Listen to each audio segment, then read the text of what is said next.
సుప్రీంకోర్టులో జస్టిస్ సంజీవ్ ఖన్నా గారి ధర్మాసనం కోర్టు నెంబర్ 2 అందులో 1వ తారీఖు 1వ కేసుగా నేను ఈ ఆంధ్రప్రదేశ్ రాష్ట్ర ముఖ్యమంత్రి జగన్మోహన్ రెడ్డి ఎన్నో కేసుల్లో నిందితుడిగా ఉన్న ఈ జగన్మోహన్ రెడ్డి హైదరాబాద్లో ఉన్న సిబిఐ కోర్టుకి సుమారు ఇంకా అన్ని కేసుల్లో కలిపి ఒక 3000 వాయిదాలు ఇప్పటి వరకు కోరటం జరిగింది అన్న దాని మీద త్వరితగతిన విచారించాలి అని ఒకటి, అసలు ఇన్నాళ్ళు కోర్టుకి వెళ్ళలేదు కాబట్టి అసలు బెయిల్ కూడా రద్దు చేయాలి అని ఇంకొకటి వేసిన పిటిషన్లు 1వ తారీఖు సెకండ్ కోర్టులో ఫస్ట్ కేసుగా విచారణకి రాబోతుంది.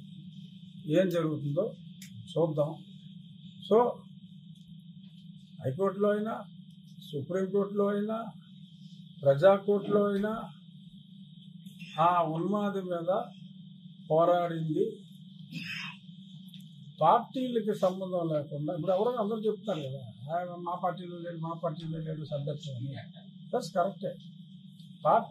ఏ పార్టీలో సభ్యత్వం లేకుండా ఒంటరి వ్యక్తిగా జగన్మోహన్ రెడ్డి మీద నేను పోరాడుతున్నా. అందులో భాగంగా ఆ మ్యాటర్ రేపు 1వ తారీఖు 1వ కేసులో వస్తుంది. ఏం జరుగుతుందో చూద్దాం. అంటే ఓవర్ నైట్ మిరకిల్స్ జరగకపోవచ్చు, కానీ చూద్దాం. నా కేసు తప్పు అనడానికి లేదు, ఎందుకంటే 3000 పైన వాయిదాలు అతను అడిగిన మాట నిజం. అన్ని వాయిదాలు ఇవ్వకూడదు అని రూల్స్ ఉన్నమాట నిజం. సో మరి చూద్దాం మరి న్యాయస్థానం ఏం చేస్తుందో. సో మరి గొంతు విప్పి ఇటువంటి అన్యాయాల్ని కోర్టులో ప్రశ్నిస్తే సీట్లు ఎవరమ్మా అంటారా? చూద్దాం ఏమవుతుందో చూద్దాం. అంటే చర్చ జరగటం డెఫినెట్గా దురదృష్టం. ఇది ఒక్కడు ఎక్స్పెక్ట్ చేశాడు ఇటువంటి చర్చ జరుగుతుందని రాష్ట్రంలో. ఒక్కడెవరో తెలుసా మీకు? పేరు జగన్మోహన్ రెడ్డి. ఆడికి ఒక్కడికే ఎక్స్పెక్ట్ చేయగలిగాడు, ఇంకెవరు ఎక్స్పెక్ట్ చేయలే. నాకైతే డౌట్ ఉంది, అనుమానం నాకైతే ఉంది. కానీ ఎన్నోసార్లు అతను అనుకున్నది చేయలేకపోయాడు. నన్ను డిస్క్వాలిఫై చేయలేకపోయాడు, నన్ను చంపలేకపోయాడు, అలా చాలా విషయాల్లో ఫెయిల్ అయ్యాడు. ఇక్కడ కూడా ప్రయత్నంలో అతను ఫెయిల్ అవుతాడు అనుకున్నాను, కానీ టెంపరీగా సక్సెస్ అయ్యాడు. ఖచ్చితంగా మనస్ఫూర్తిగా నేను నమ్మి చెప్పేది ఏంటంటే 3-4 రోజుల్లో తప్పకుండా కూటమి తిరిగి నన్ను, బీజేపీ కావచ్చు, టీడీపీ కావచ్చు, ఏ పార్టీ అయినా కావచ్చు, గతంలో నేను ఎందుకని చెప్పానో ఏ పార్టీయో నేను ఇప్పుడు చెప్పలేనని చెప్పింది ఈ ముందు చూపుతోటే చెప్పా. పలానా పార్టీ అంటే ముందు ఆ పార్టీకి వలేసేస్తాడని చెప్పి నేను ముందు చూపుతో ఏ పార్టీయో చెప్పకుండా నేనున్నా. బట్ ఎనీహౌ తప్పకుండా కూటమి తరపున ఆల్రెడీ భారతీయ జనతా పార్టీకి సీటు వచ్చింది కాబట్టి మేబీ భారతీయ జనతా పార్టీ తరపునే పోటీ చేయడానికి అవకాశాలు ఎక్కువ ఉండొచ్చు. బట్ ఖచ్చితంగా కన్సిడర్ చేస్తారు అనే అభిప్రాయం అయితే నాకు పూర్తిగా ఉంది.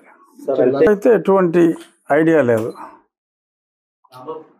చూద్దాం. ప్రస్తుతానికి ఇంకా నేను ఏ పార్టీలో లేను. ఆ పార్టీలు కూడా అదే చెప్తున్నాయి. ఒక పార్టీ మరి జాయిన్ అవ్వకుండా ఎలా ఇస్తామని చెప్పి మరి తిరుపతికి సీట్ కన్ఫర్మ్ చేసి జాయిన్ చేసుకున్నారు. అంటే అబద్ధం ఆడినా కూడా పాపం అరగంటలో దొరికేశారు. అలాగా కొద్దిమంది ఇంకో పార్టీలో కూడా ఇలాంటి ప్రచారమే చేయాలనుకున్నారు. వాళ్ళు కూడా మరి ఉబలాటం ఆపుకోలేక ఇంకా జాయిన్ అవ్వకుండానే సీటు కూడా డిక్లేర్ చేశారు. ఇంకా జాయిన్ అయ్యాడో లేదో కూడా తెలియదు అభ్యర్థి. ఇటువంటివి ఉన్నాయి కాబట్టి అది కేవలం జాయిన్ అవ్వలేదు అనేది అది ఒక అభియోగం. బట్ అది పెద్ద ఇష్యూ కాదు. డెఫినెట్గా నాకు నరేంద్ర మోడీ గారి మీద, చంద్రబాబు నాయుడు గారి మీద, పవన్ కళ్యాణ్ గారి మీద పూర్తి విశ్వాసం ఉంది.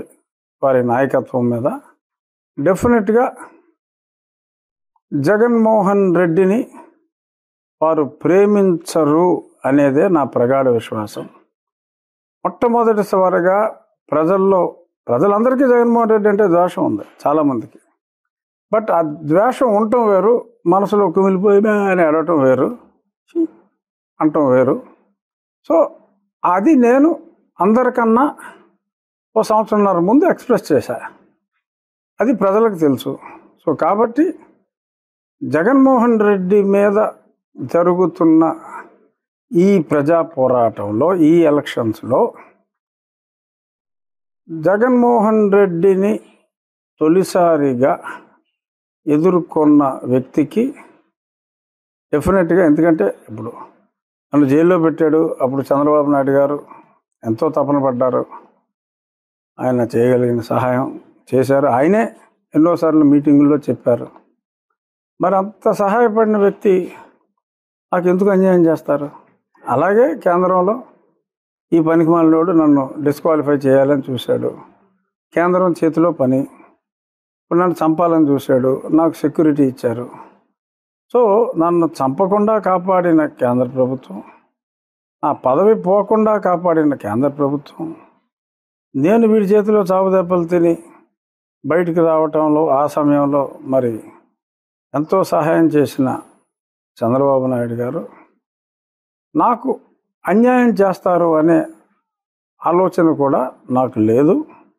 డెఫినెట్గా 3 రోజులు పడుతుందా, 4 రోజులు పడుతుందా, ఖచ్చితంగా కూటమి అభ్యర్థిగా నేను నరసాపురం నుంచే పోటీ చేయగలను అన్న విశ్వాసం నాకుంది. నాకన్నా ఎక్కువగా ఆ నియోజకవర్గ ప్రజలకే కాదు, రాష్ట్రంలో ఉన్న జగన్మోహన్ రెడ్డిని ద్వేషించే అందరికీ కూడా ఉంది.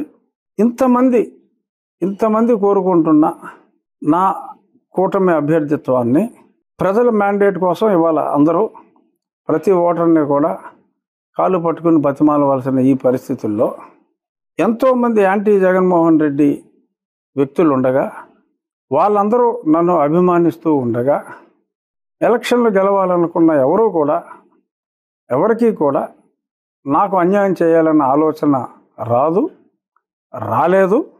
కొంత అబరేషన్ జరిగింది. వీరు భారతీయ జనతా పార్టీకి సీటు కేటాయించడం, అక్కడ కేంద్ర ప్రభుత్వానికి, అంటే కేంద్ర అధిష్టానానికి, రాష్ట్ర అధిష్టానానికి, బహుశా రాష్ట్ర అధిష్టానం నన్ను లైక్ చేసి ఉండకపోవచ్చు, what ever may be the reason. ఎందుకంటే నేను రాష్ట్రంలో లేను. రాష్ట్రంలో నేను ఎందుకు లేనో మీ అందరికీ తెలుసు. 18 ఎన్నో ఉన్నాయి కేసులు నాకు ఆ మీద ఇడిపెట్టినాయి. సో కాబట్టి రాష్ట్ర నాయకత్వంతో నాకు పరిచయం కానీ సాన్నిహిత్యం కానీ పెద్దగా లేదు. సో కాబట్టి అదేదన్నా ఆ కమ్యూనికేషన్ గ్యాప్ వలన నాకేదన్నా ఈ షార్ట్ గ్యాప్ ఆఫ్ అనౌన్స్మెంట్ వచ్చుండొచ్చు. బట్ ఒక రకంగా ఏది జరిగినా మన మంచిగా అనుకునేటట్టు, నన్ను చాలామంది ప్రజలు జగన్మోహన్ రెడ్డిని ద్వేషించే వాళ్ళు నన్ను ప్రేమిస్తున్నారు చాలామంది అని నేను అనుకున్నాను. కానీ ఇంతగా నాకు కష్టం వచ్చినప్పుడు నన్ను ఇంతగా స్వాంతన చేకూర్చడానికి కంటిన్యూస్గా వేలాది మెసేజ్లు ఎత్తగలిగి నన్ను ఫోన్లు ఎత్తా. మధ్యలో ఎవడో చెత్తన రావాలిగా, ముందు నీకు వచ్చింది అనుమానం, ఏం చేయమంటావు నువ్వు చెప్పు. నాకైతే అనుమానం రాలా, అందుకని ఏం చేయాలో నాకు తెలియదు. భవిష్యత్తులో అంటే ఎన్నికల్లో ఎంపీగా బయటకు వస్తారు, మళ్ళీ కూడా చేస్తారు. ఖచ్చితంగా నేను నరసాపురం నుంచి ఎంపీగా రావాలి. జగన్మోహన్ రెడ్డి అనేవాడు ఇక్కడ ఎన్నికల్లో ఓడిపోవాలి, రాష్ట్ర ఎన్నికల్లో అనేది మెజారిటీ ప్రజల అభిప్రాయం ఈ రోజుకి. సో డెఫినెట్గా వాళ్ళ కోరిక తప్పకుండా నెరవేరుతుంది అనేది నా విశ్వాసం. అది అతి విశ్వాసం కాదని నేను అనుకుంటున్నాను.